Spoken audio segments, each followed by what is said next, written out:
এদিকে ডাকসু নির্বাচনে প্রচারণা চলছে। নির্বাচনকে ঘিরে উৎসব মুখর এখন ক্যাম্পাস।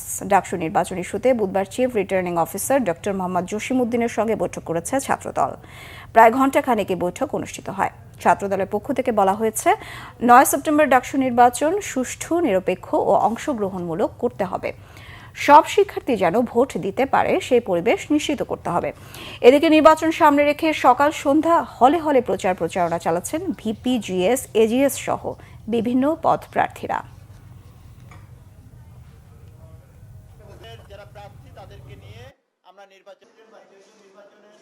আমাদের বাংলাদেশ জাতীয়তাবাদী ছাত্রদল সমর্থিত প্যানেলের যারা প্রার্থী তাদেরকে নিয়ে আমরা নির্বাচন কমিশনের সাথে একটি আলোচনায় এসেছিলাম। আমরা তাদের সাথে দীর্ঘক্ষণ এই বিশ্ববিদ্যালয়ের সার্বিক নির্বাচন পরিবেশ নিয়ে আমরা আলোচনা করেছি এবং আমরা আশা করছি আগামী 9 তারিখ বাংলাদেশের সাধারণ জনগণ যে নির্বাচনের দিকে চেয়ে আছে এবং ঢাকা বিশ্ববিদ্যালয়ের শিক্ষার্থীদের অধিকার আদায়ের প্রধান যে প্ল্যাটফর্ম, সেই ডাকসু নির্বাচন যেন সুষ্ঠু এবং অংশগ্রহণমূলক হয়, সেই লক্ষ্যে আজকে আমরা এসেছিলাম।